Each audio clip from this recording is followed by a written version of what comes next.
Sekarang banyak orang sholat, banyak berdoa, tapi belum terkabul. Masalahnya apa? Begitu selesai doa, jawaban langsung datang. Allah kabulkan. Itu nggak tunggu salam, masih berdiri dijawab. Maka tidak tunggu sholat. Sebelum sholat, langsung Allah sampaikan mau minta apa. Ibunya, niatnya, takbirnya, sampai Al-Fatihah, sampai kalimat ini, apapun yang dia minta sekarang, aku akan kabulkan. Berikut ceramah Ustadz Adi Hidayat tentang cara agar doa cepat dikabulkan Allah. Selamat menyaksikan. Siapa yang ingin kaya? Ya, siapa yang ingin punya mobil? Masya Allah. Siapa yang belum nikah pengen nikah? Siapa yang pengen punya keturunan? Siapa yang pengen masuk surga? Nah, intinya banyak permintaan. Permintaan itu bahasa Arabnya doa. Setiap permintaan ingin rasanya kita dikabul, ya kan? Minta itu kepada yang punya atau yang tidak punya, kepada yang mampu atau yang tidak mampu. Siapa yang paling mampu yang bisa kita minta? Maka diatur caranya lewat apa? Sholat. Ternyata berdoa dalam sholat itu berbeda dengan doa saat tidak sedang sholat. Orang kalau sholat dia berdoa dan benar doanya, itu akan dijawab 2 kali lipat lebih cepat dibanding dengan yang doa tapi di luar sholat. Saya bocorin nih, bocor halus aja nih. Orang yang doa dalam sholat, itu doanya akan dikabulkan 2 kali lipat lebih cepat dibandingkan orang yang doa di luar sholat. Kenal Nabi Zakaria, Bu? Ayo bilang kenal, saya pulang. Ya, kenal, saya kaget nih, malaikat yang sedang menyamar, jangan-jangan nih. Nabi Zakaria itu diuji oleh Allah dalam hidupnya, belum punya keturunan. Fisiknya sudah letih, rambutnya sudah memutih. Maaf, istrinya, maaf, divonis oleh medis menopause dan mandul. Secara medis tak mungkin punya keturunan. Secara klinis mustahil. Berdoa sering dilakukan. Di surat Maryam kan viral. Jadi kalau kita baca dari ayat 1 sampai dengan terjawab doa ayat 15, itu ada doanya. Kaf ha ya ain sad. Dzikra rahmati rabbika 'abdahu Zakaria idz nada rabbahu. Tuh, nidaan khafiyya. Minta sama Allah, Rabbi inni wahanal 'azmu minni washta'ala ra'su syaiba. Ya Allah, fisikku sudah letih, rambutku sudah memutih, tapi aku belum punya keturunan. Doa rajin. Tapi ketika doa itu dipanjatkan dalam sholat, dalilnya apa? Kita pakai dalil. Quran surah ketiga, surah Ali Imran. Ayatnya ayat 38 sampai 39. Salat. Ini sekaligus kita share ilmu ya. Maaf, kita sampai jam berapa ya? Insyaallah. Baik, alhamdulillah. Ibu sampai jam 3, jam 2, jam 1, subuh boleh. Insya Allah. Saya ikut ya. Ikut jadwal saya. Jadi ibu mau sampai jam 3 silahkan di sini. Nah, saya setengah 12 sudah siap-siap ya. Baik. Jam 12 kurang seperempat lah bonus ya. Lihat sini. Fokus baik-baik. Bu, Pak, seluruhnya. Ada satu hal yang penting ketika kita berdoa dalam sholat. Jarang orang tahu ini kenapa ada mihrab. Dan kenapa tempatnya buat imam, bukan makmum. Yang di mihrab itu siapa? Imam. Makmum di luar mihrab. Karena imam itu memimpin doanya makmum. Sholat itu kan doa, dipimpin oleh imam. Makanya milih imam nggak boleh sembarangan. Nggak boleh sembarangan. Boleh imam di kantor, tapi belum tentu imam di masjid. Kualifikasinya beda. Hati-hati. Saya pernah ngajar di satu tempat pesantren. Pesantren itu letaknya di satu komplek. Itu pensiunan pejabat, Pak. Pejabat di kantor, bukan di masjid. Tapi semangatnya tinggi, pengen jadi imam di masjid. Bagus, patut dicontoh. Ini kisah nyata. Cuman sayang, bacaan belum benar sepenuhnya. Saya bilang, Pak, bacaannya dibetulkan dulu baru jadi imam. Jawabannya bagus. Justru dengan menjadi imam Ustadz, jamaah bisa dibetulkan di belakang. Ini harus dijaga semangatnya. Ini caranya. caranya. Awas, hati-hati, ini fikihnya begini. Saya bilang, Pak tetap jadi imam. Saya salut dengan Bapak. Terima kasih Ustaz. Bagaimana kalau supaya lebih bagus, saya kirimkan santri melatih bacaan Bapak sebelum jadi imam. Dibacakan dulu, dibimbing dulu supaya ketika jadi imam makin bagus. Tapi saat latihan tetap Bapak jadi imam. Imam sholat zuhur dan asar. Maghrib, isya, subuh, santri aja dulu Pak. Ya. Kan nggak turun status kan? Ya, yang penting jabatan tetap kan? Ya. Jadi zuhur sama asar sepakat Pak, dealnya kan bagus. That's big deal ya. Tetap jadi imam, cuma zuhur dan asar. Apa yang terjadi? Imam betul. Diperbaiki bacaan. Setelah makin bagus, Pak sudah bagus nih, udah Ustadz santri aja karena tahu yang bagus santri gitu ya. Tapi setelah itu terbiasa, sekarang banyak jadi imam. Jadi imam. Dan tempatnya kenapa di mihrab? Mihrab itu tempat yang disebutkan dalam Al-Quran punya dua keutamaan. Satu, cepat mendatangkan rizki. Rizki. Dua, mempercepat terkabulnya doa. Di surah yang sama, surah 3, di ayat 37, paling kiri sebelah bawah di pojok di mushaf, itu diterangkan tentang keutamaan mihrab, tentang rizki. Ternyata satu, mihrab itu bukan hanya khusus di masjid. Ibu di rumah bisa bikin mihrab, Bu. Bapak di rumah bisa bikin mihrab. Dan ternyata mihrab itu tidak harus bentuknya ruangan. Saya waktu pulang di Tripoli, saya ngontrak Pak di Ciputat. Petakan, alhamdulillah. Kita adakan mihrab sehamparan sajadah saja, yang penting fungsinya mihrab. Apa itu mihrab? Tempat yang dikhususkan untuk ibadah saja, tidak yang lain. Salat di situ, baca Quran di situ, doa di situ, makan keluar dari situ. Bikin status jangan di situ. Ya. Ceplik, maaf ya, sedang di mihrab, jangan diganggu dulu. Keluar. Jika itu bisa dilakukan, apa nasabnya di luar masjid? Maryam dibikinkan mihrab oleh orang tuanya. Jadi begitu lahir, Imran meninggal, Hannah masih ada, dibimbing oleh pamannya Zakaria, dibikinkan mihrab. Begitu berdoa, ibadah, sholat di dalamnya, apa yang terjadi? Perhatikan ayatnya. فَتَقَبَّلَهَا رَبُّهَا بِقَبُولٍ حَسَنٍ وَأَنبَتَهَا نَبَاتًا حَسَنًا وَكَفَّلَهَا زَكَرِيَّا كُلَّمَا دَخَلَ عَلَيْهَا زَكَرِيَّا الْمِحْرَابَ وَجَدَ عِندَهَا رِزْقًا قَالَ يَا مَرْيَمُ أَنَّى لَكِ هَذَا قَالَتْ هُوَ مِنْ عِنْدِ اللَّهِ إِنَّ اللَّهَ يَرْزُقُ مَن يَشَاءُ بِغَيْرِ حِسَابٍ. Setiap kali pamannya nengok Maryam di mihrab, sudah ada rizkinya. Paman bawa pakaian, bawa buah-buahan, bawa makanan, masuk ke situ sudah ada makanan, sudah ada buah. Kalau musim anggur ada anggur wajar, bukan musim anggur ada anggur. Ditanya oleh pamannya, Maryam dari mana semua ini? Kata Maryam, semua dianugerahkan oleh Allah. Kalau kita mendekati Allah dengan baik, Allah berikan tanpa batas. Di mana dilakukan itu? Mihrab. Jadi kalau bapak, ibu berdoa ingin diberikan rizki yang cepat, rizki itu keturunan, rizki ketenangan, rizki materi, bikin mihrab, lakukan. Nah di mihrab itulah Nabi Zakaria sholat. Lihat, berdoa. Dalilnya kembali ke ayat 38-39. Hunalika da'a Zakaria rabbah. Qala rabbi habli min ladunka dzurriyyatan thayyibah. Innaka sami'ud du'a. Di mihrab itulah Nabi Zakaria berdoa, minta sama Allah. Perhatikan doanya. Ya Allah, semua orang mengatakan bahwa aku tidak mungkin punya keturunan. Karena itu aku meminta kepadamu yang tidak pernah punya batas dalam pemberian. Rahasia ketiga, Bu. Yang ketiga nih, saya udah kasih rahasia. Di sini aja nih. Tanya tadi sama jamaah Cijantung, gak dibuka kecuali di sini. Jangan dibagi-bagi ya. Apa yang ketiga? Kalau mau doa, buka awali dengan nama Allah sesuai kebutuhan kita. Tuh. Disingkat Asmaul Husna.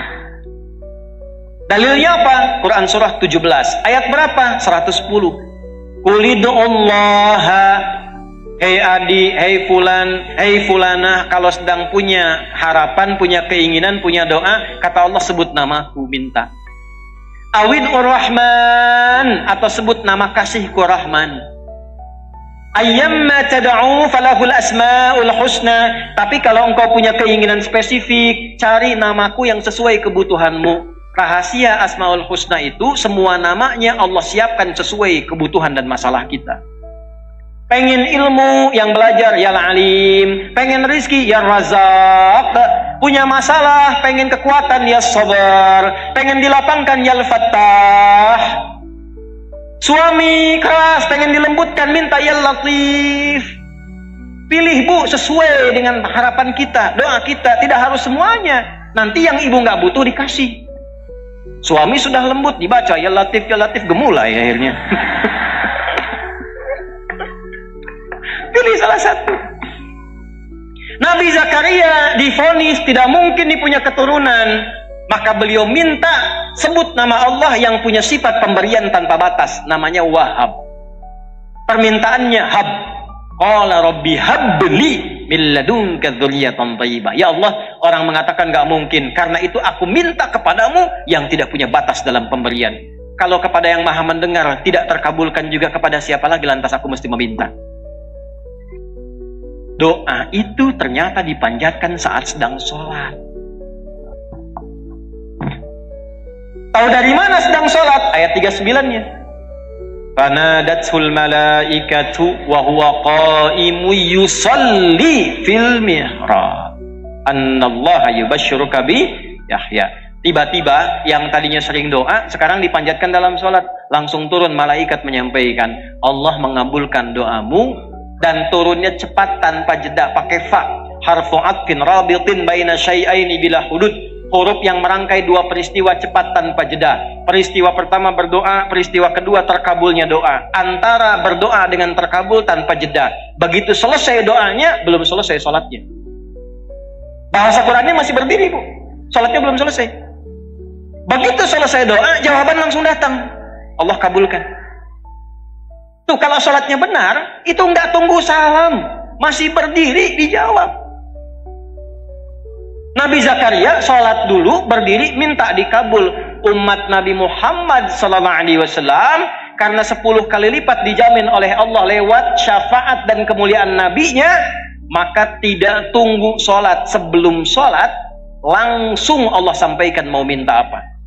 Nabi Zakaria sholat dulu, minta dikasih. Umat Nabi Muhammad sebelum sholat sudah ditunggu mau minta apa. Turunlah perintah, wasta'inu bisabri nih saya tulis nih supaya betul-betul paham, kita mengerti. Wasta'inu, ini saya berjuang sepenuh hati menerangkan ini ya. Datang sendiri, berangkat sendiri, nulis sendiri, ngapus sendiri itu. Kalau belum taat juga, dengan cara apa lagi saya mesti berangkat? Lihat, wasta'inu, dan jika kalian sedang punya masalah, begitu cara menerjemahkan ini. Bisabri, terima dulu itu dengan sabar. Sebagai ujian dari siapa?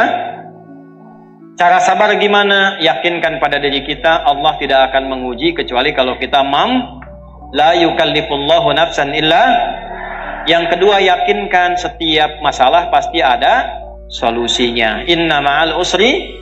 Nah, jadi kalau sedang ada masalah begini caranya. Ini bahasa Quran, katakan pada hati kita, selesai ini. Pasti selesai. Itu kalau begitu hati lapang. Kalau hatinya lapang, tenang. Tenang dari kelapangan itu disebut insyirah.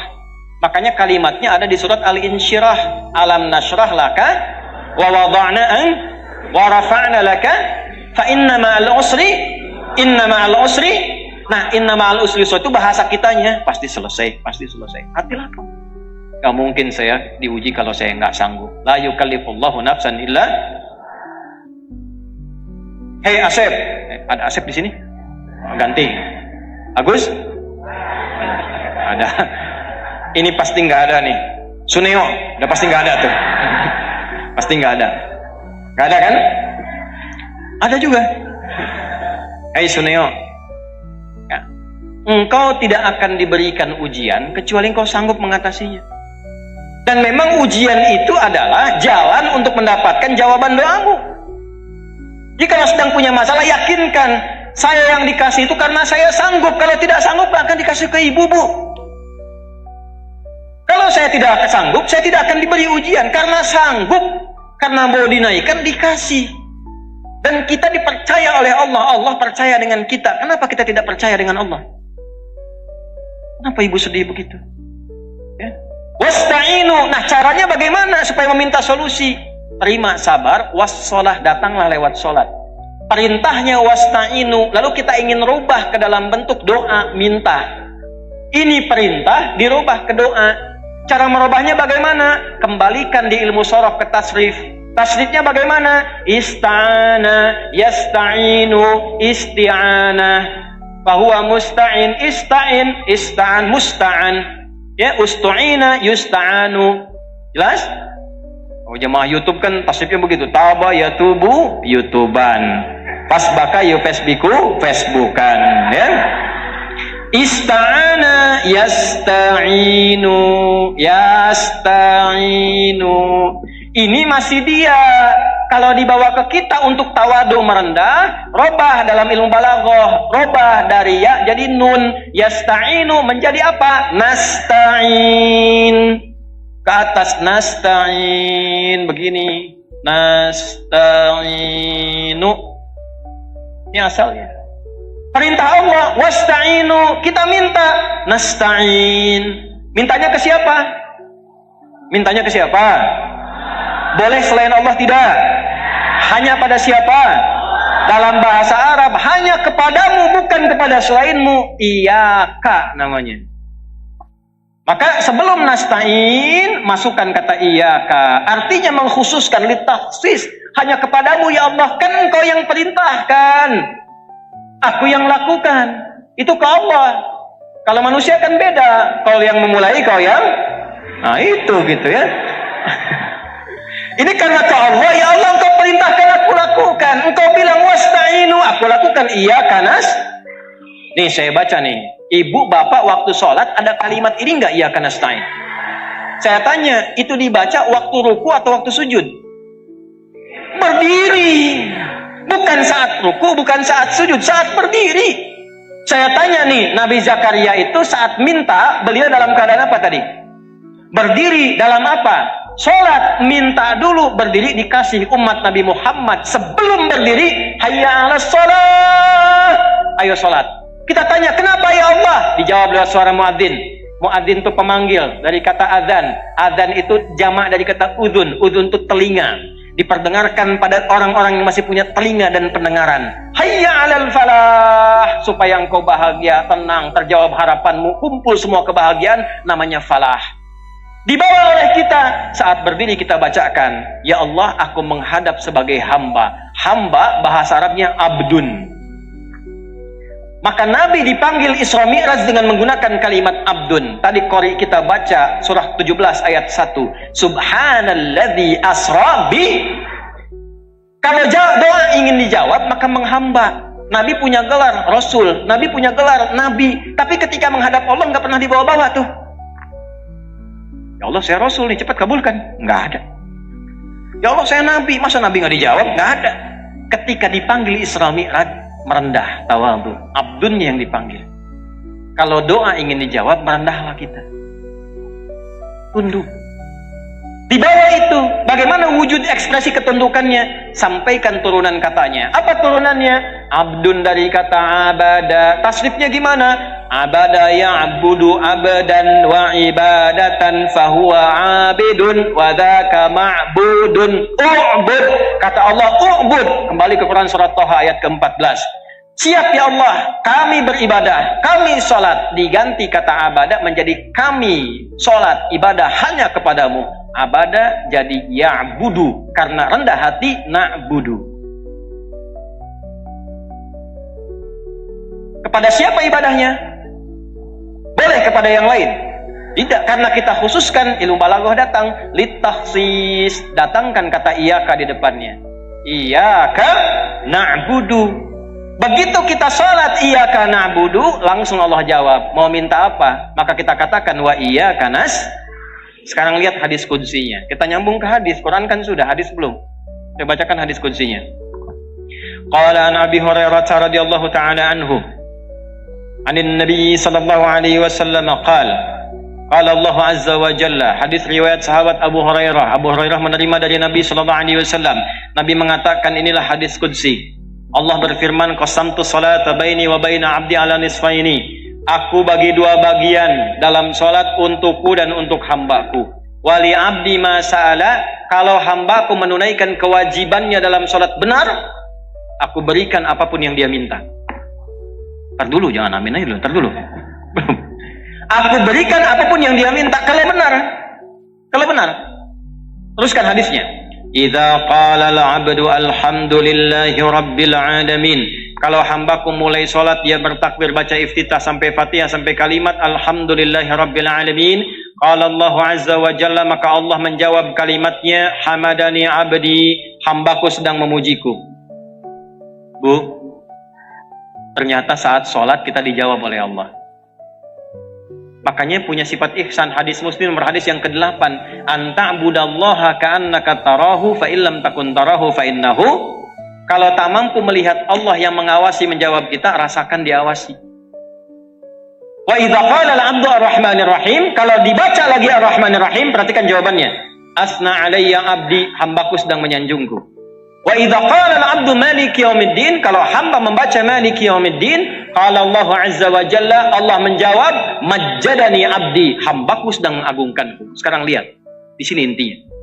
Wa idza qala al-'abdu iyyaka na'budu wa iyyaka nasta'in, kalau hambaku sampai pada kalimat ini, dia baca iyyaka na'budu wa iyyaka nasta'in, qala Allah azza wa jalla hadza baini wa baina 'abdi wa li 'abdi ma sa'al.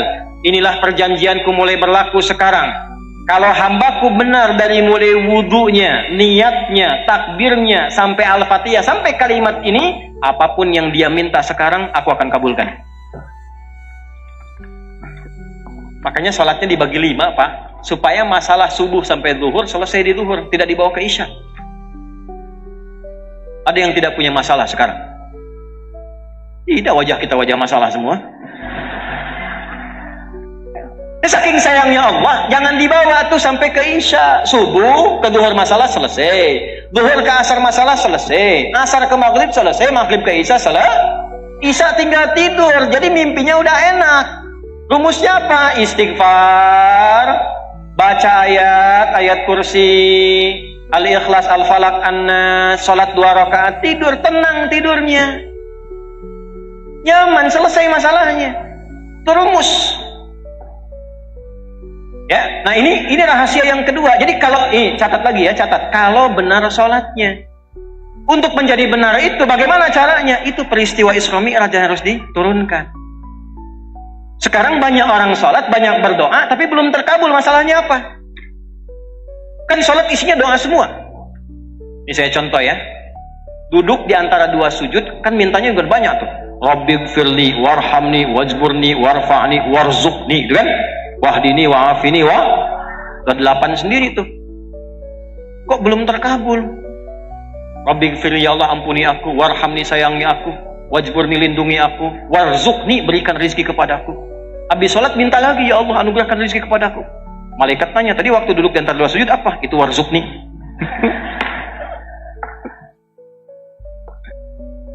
Dulu orang baru sholat baca terkabul. Kenapa kita sekarang sampai salam belum terkabul? Kenapa ada orang sekarang sampai salam belum terkabul? Nah ini ada masalah nih, karena Isra Mi'rajnya banyaknya peringatan formalitas. Dapat cerita Nabi mengunjungi surga, Nabi melihat neraka, selesai pulang. Terus gimana solusinya? Gimana supaya ke surga nggak ke neraka? Solusinya gimana? Nah itu intinya. Alhamdulillah, kita telah membahas bagaimana cara agar doa cepat terkabul sebagaimana dijelaskan oleh Ustadz Adi Hidayat. Doa bukan sekedar ucapan, tetapi ada adab, waktu mustajab, dan syarat-syarat tertentu agar doa kita benar-benar didengar dan dikabulkan oleh Allah Subhanahu wa Ta'ala. Seperti yang dijelaskan dalam ceramah Adi Hidayat, waktu-waktu terbaik berdoa adalah sepertiga malam antara azan dan iqomat, saat sujud, serta di hari Jumat. Selain itu, hati yang ikhlas, makanan yang halal, serta keyakinan penuh bahwa Allah akan mengabulkan doa juga menjadi faktor penting. Sebagai umat muslim, mari kita terus memperbaiki cara berdoa kita, memperbanyak ibadah, dan selalu berprasangka baik kepada Allah. Dengan memahami ilmu yang telah disampaikan dalam kajian Adi Hidayat ini, semoga kita semakin dekat dengan Allah dan doa-doa kita lebih mudah dikabulkan. Jika Anda merasa video ini bermanfaat, jangan lupa klik like, bagikan ke teman-teman Anda, dan tentunya subscribe agar tidak ketinggalan kajian Adi Hidayat lainnya. Aktifkan lonceng notifikasi agar selalu mendapatkan update terbaru seputar ceramah Adi Hidayat dan pengajian Adi Hidayat berikutnya. Semoga Allah menerima setiap doa dan ibadah kita. Terima kasih telah menyaksikan dan sampai jumpa di video berikutnya.